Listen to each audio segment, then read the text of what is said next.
सभी को मेरा नमस्कार। आज का अपना टॉपिक है क्रिया। तो सबसे पहले ये पता होना चाहिए कि क्रिया किसे कहते हैं। तो देखें, जिन शब्दों से किसी काम का करना या होना पाया जाए, करना या होना पाया जाए, यहाँ ध्यान रखना है कि करना या होना पाया जाए, वे शब्द क्या कहलाते हैं? क्रिया शब्द कहलाते हैं। जैसे राम किसान है, ठीक है। एक मैंने लिखा सीता पत्र लिख रही है, लिख रही है।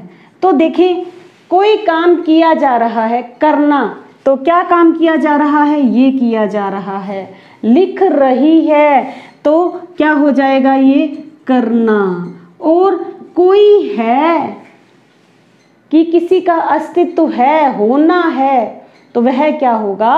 किसको बता रहा है? होना। इस वाक्य की राम किसान है, मोहन डॉक्टर है, तो ये है शब्द किसको बता रहा है? होना को बता रहा है। ध्यान रखना है। अब देखें, क्रिया के भेद, दो भेद होते हैं। कौन कौन से? सकर्मक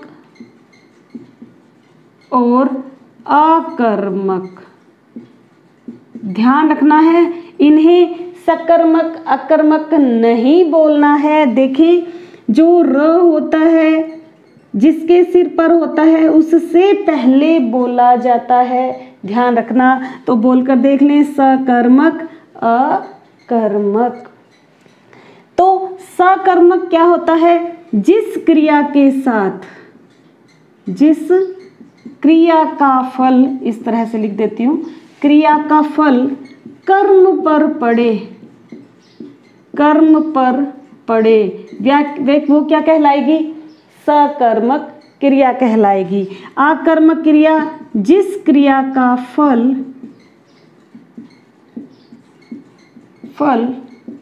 कर्ता पर पड़े, कर्ता पर पड़े, ठीक है।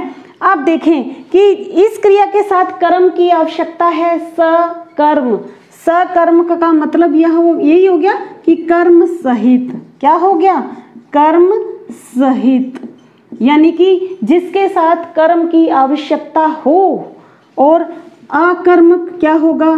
कर्म रहित, अर्थात जिसके साथ कर्म की आवश्यकता ना हो, जिसके साथ कर्म ना हो, वह क्या कहलाएगी? अकर्मक क्रिया कहलाएगी। सबसे पहले तो हमें क्रिया शब्दों की पहचान होनी चाहिए कि कौन सा शब्द क्रिया है। तो इस पहचान के लिए क्या करेंगे? हम लगा देंगे किसी शब्द के पीछे ना। जैसे एक शब्द लिया मैंने पढ़, एक लिया लोहा, ठीक है। इसके पीछे मैंने लगा दिया ना, ठीक है, इसके पीछे लगा दिया ना। तो देखें, जो सार्थक शब्द बन रहा है, अर्थात जिसका कोई अर्थ है, वह शब्द क्रिया होगा। और जिस शब्द का कोई अर्थ नहीं निकल रहा, वह क्या होगा? क्रिया शब्द नहीं होगा। तो पढ़ना क्या है? क्रिया है।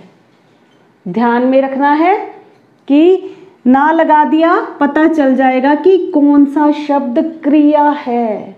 अच्छी तरह से देख लेना। अब कर्म कौन सा शब्द होता है, ये भी पता होना चाहिए कि कर्म क्या है। तो हम जानेंगे अब कि कर्म शब्द की पहचान कैसे की जाए।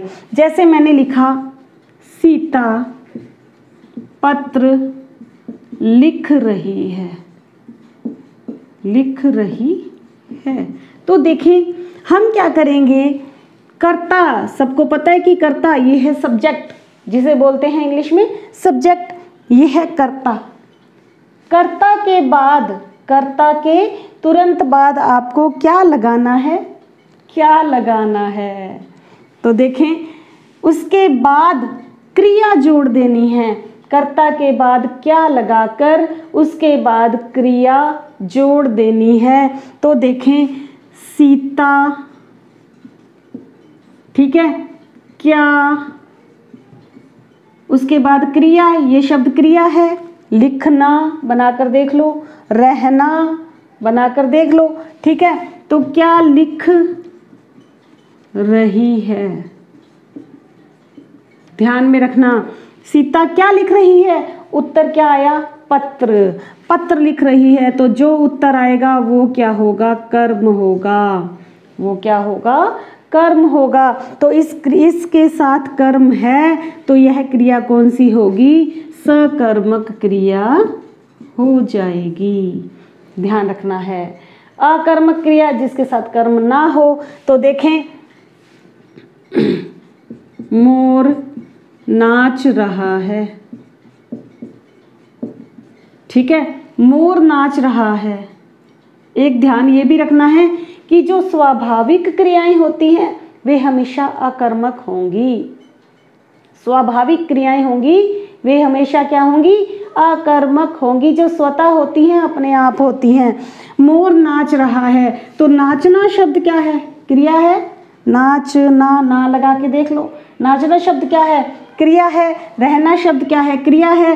तो बनाओ प्रश्न, मोर क्या नाच रहा है, प्रश्न ही नहीं बन रहा, तो उत्तर क्या आएगा। तो यह कौन सी क्रिया हो जाएगी, अकर्मक क्रिया हो जाएगी। जैसे सीता सो रही है, सो रही है, तो सीता क्या सो रही है, क्या पहले नहीं लगाना है, क्या लगाना है, कर्ता के बाद। ध्यान में रखना, कर्ता के बाद आपको क्या, ये एक ट्रिक बता रही हूं मैं आपको अकर्मक और सकर्मक क्रिया को पहचान करने की, कि सीता क्या सो रही है। कोई उत्तर आ रहा है, नहीं आ रहा, तो क्रिया कौन सी होगी, अकर्मक क्रिया होगी। जैसे देखें, चिड़िया उड़ रही है, तो उड़ना क्या है, क्रिया है। रहना क्या है, क्रिया। क्रिया शब्द सारे जोड़ देने हैं उसके बाद में। चिड़िया क्या उड़ रही है, कोई प्रश्न नहीं बन रहा, तो उत्तर भी नहीं आएगा। तो ये क्रिया भी कौन सी है, अकर्मक है। अर्थात चिड़िया का उड़ना स्वभाव है, सोना क्या है, स्वाभाविक क्रिया है। नाचना क्या है, स्वाभाविक क्रिया है। इसी तरह से जो क्रियाएं स्वाभाविक होंगी, स्वतः होंगी, वो क्रियाएं क्या होंगी, अकर्मक होंगी। अगर क्या से नहीं बन रहा है, क्या से समझ नहीं आ रहा है, तो भी ये ध्यान में रख लेना है कि जो क्रियाएं होंगी स्वाभाविक वे होंगी अकर्मक, और सकर्मक के अंदर क्या होगा, कर्म जरूरी होगा। तो और भी मैं आपको इसके उदाहरण बताती हूँ कि कौन सी क्रियाएं स्वाभाविक होती हैं और कौन सी क्रियाएं कर्म सहित होती हैं। जैसे देखें, एक उदाहरण लेंगे अपने, गिलास टूटा। गिलास टूटा, स्वतः ही है ये क्रिया, अपने आप टूटा है, तो यह कौन सी क्रिया होगी, अकर्मक। और राम ने गिलास तोड़ दिया, तोड़ दिया। राम ने क्या तोड़ दिया, गिलास तोड़ दिया। तो ये क्रिया कौन सी हो जाएगी, सकर्मक हो जाएगी। जैसे राम हंसा, या राम ने बच्चे को हंसाया, तो देख लो दोनों में अंतर। ठीक है, और देखें, पेड़ से डाली टूटी, स्वाभाविक है। ठीक है, राम ने पेड़ से डाली तोड़ी। इस चीज का ध्यान रखना है कि जो क्रियाएं स्वाभाविक होंगी वे क्या होंगी, अकर्मक, और जो क्रियाएं करवाई जाएंगी किसी से या की जाएंगी वो क्या होंगी, सकर्मक।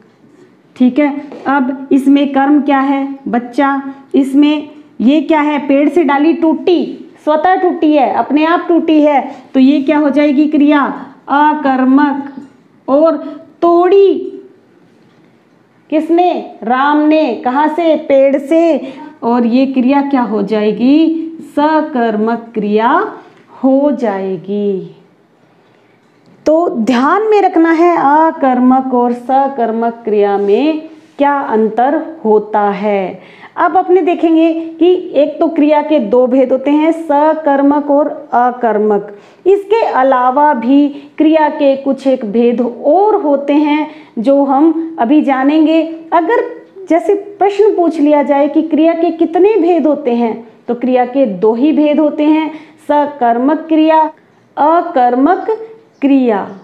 तो देखें इसके अलावा कौन से और भेद हैं क्रिया के। तो देखें क्रिया के अन्य भेदों में से एक भेद द्विकर्मक क्रिया। द्विकर्मक क्रिया, द्विकर्मक से ही पता चल रहा है कि दो, द्वि का मतलब क्या होता है दो, जिसके साथ दो कर्म हो वह क्रिया क्या कहलाएगी, द्विकर्मक क्रिया कहलाएगी। जैसे देखें राम ने मोहन को उपहार दिया, उपहार दिया। तो देखें दो क्रियाएं होंगी इसमें। अब इसके अंदर क्या होगा कि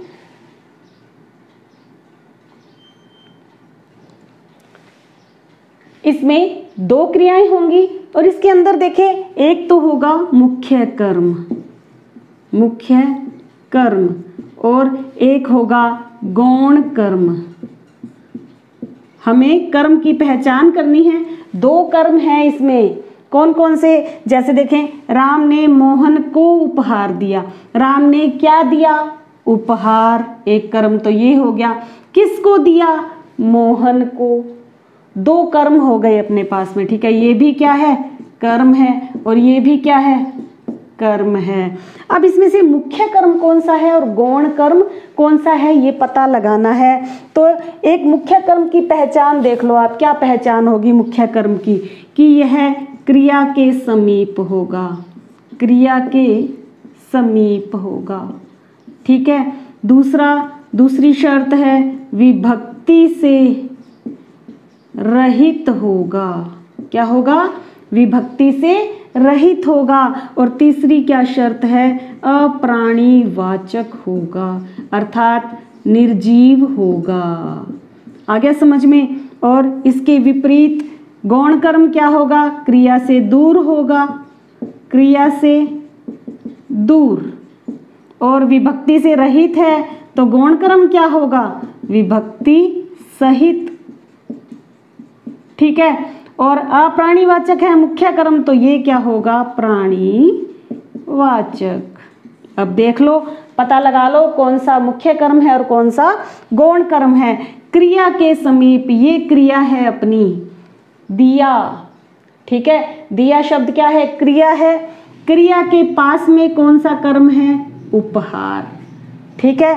विभक्ति से रहित, अब देखें ये होती हैं विभक्तियां, ये है विभक्ति, ये है विभक्ति, जिन्हें कारक की विभक्तियां बोलते हैं। तो ये दो विभक्तियां हैं अपने पास में, लेकिन देखना ये है कि ये जो ने विभक्ति है ये राम की है या मोहन की है, ठीक है। और को विभक्ति है ये मोहन की है या उपहार की है, ये देखना, ये जानना जरूरी है। तो देखते हैं, अपने ध्यान में रखना है आपको कि जो भी विभक्ति होगी वो अपने से पहले वाले शब्द की होगी।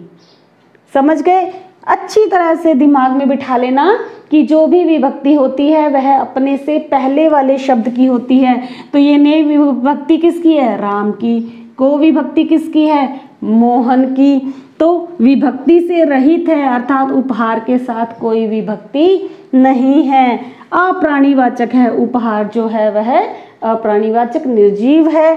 तो ये क्या हो जाएगा, मुख्य कर्म, मुख्य कर्म। और मोहन क्या है, क्रिया से दूर है, दूर है, विभक्ति सहित है, विभक्ति है इसके साथ में को, और प्राणीवाचक है। आ गया समझ में। तो और भी मैं आपको एक देती हूँ, उसमें आप पता लगाएंगे एक उदाहरण कि पिताजी ने पुत्र को रुपए दिए। तो इसमें आप बताएंगे कि कौन सा मुख्य कर्म है और कौन सा गौण कर्म है। अगला अपने देखेंगे भेद क्रिया का द्विकर्मक के बाद प्रेरणार्थक क्रिया। तो देखें अगला भेद प्रेरणार्थक क्रिया। प्रेरणार्थक क्रिया में क्या होता है, कर्ता स्वयं काम ना करके, स्वयं कार्य ना करके किसी और से करवाता है, किसी और से करवाता है। ठीक है, अब देखें खुद काम नहीं करता, करता किसी और से करवाता है। जैसे राम ने मोहन से पत्र लिखवाया, खुद नहीं कर रहा राम, किसने काम करवाया, मोहन से। समझ गए, स्वयं काम नहीं करता, प्रेरणा देकर किसी से करवाता है। ठीक है, जैसे मोहन ने हलवाई से मिठाई बनवाई, तो लिखवाया, ध्यान में रखना है, लिखवाना, बनवाना, करवाना। जैसे सास ने बहू से बर्तन साफ करवाए, ठीक है, बहू ने सास से पोछे लगवाए, तो लगवाना, करवाना, बनवाना, लिखवाना, ये सब क्या होंगी, प्रेरणार्थक क्रियाएं होंगी। एक और क्रिया देखें, पूर्वकालिक क्रिया। पूर्वकालिक क्रिया, इसमें क्या होगी कि मुख्य क्रिया से पहले, मुख्य क्रिया से पहले कोई अन्य क्रिया होती है, कोई अन्य क्रिया होगी। देखिए कैसे, उदाहरण देखो, राम केला छील कर खाता है। ठीक है, तो मुख्य क्रिया क्या है, खाना, छील कर, पहले केले को क्या किया, छीला, समझ गए, और उसके बाद खाया। तो पहले क्या क्रिया हुई, छीलना, ये क्रिया हुई। ध्यान में रखना है एक चीज, पूर्वकालिक क्रियाओं के साथ कर लगा रहता है भाई, इस चीज को ध्यान रख लेना बस, कि राम खाना, सीता खाना, खाकर सो गई, सोने से पहले क्या क्रिया हुई, खाना खाने की। तो पूर्वकालिक क्रिया में क्या होता है, मुख्य क्रिया से पहले कौन सी क्रिया होती है, एक क्रिया और होती है, अन्य क्रिया होती है, और उस क्रिया के साथ कर लगा रहेगा, ध्यान रखना। अब चलेंगे अगले भेद। देखिए संयुक्त और मुख्य क्रिया, संयुक्त और मुख्य क्रिया, मुख्य क्रिया। ठीक है, संयुक्त और मुख्य क्रिया में जैसे क्या अंतर होता है, मुख्य क्रिया एक ही पद आए जो, वो मुख्य क्रिया होगी, और जो कई सारे पद आएंगे वो संयुक्त क्रिया होगी। लेकिन मुख्य और सहायक क्रिया में अंतर क्या हो जाएगा, जैसे देखें राम गया, तो हमें पता चल गया कि ये क्या है, मुख्य क्रिया है, क्योंकि एक ही पद आया है। ठीक है, अब राम खेल कर जा चुका है, तो खेलना क्या है क्रिया, करना क्या है क्रिया, जाना क्या है क्रिया, चुका क्या है क्रिया। तो कई सारे पद आ जाएंगे तो वे क्या होंगी, संयुक्त क्रिया। अब हमें पता ये लगाना है कि मुख्य क्रिया और संयुक्त क्रिया में, सहायक क्रिया में अंतर क्या होगा, कौन सी मुख्य क्रिया है, कौन सी सहायक क्रिया है।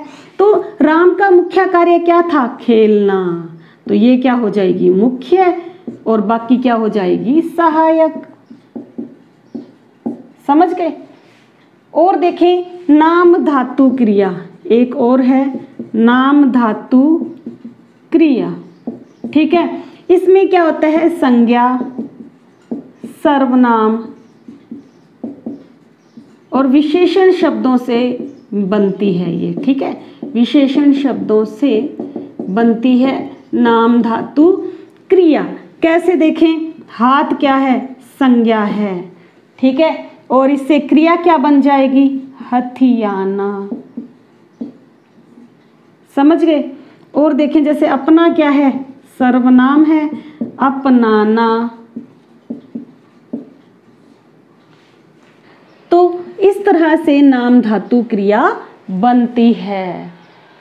यह थी हमारी क्रिया शब्द और बहुत ही आसान है, ये बिल्कुल भी मुश्किल नहीं है। अगली वीडियो में फिर मिलेंगे, बने रहिए मेरे साथ। Thank you, have a nice day.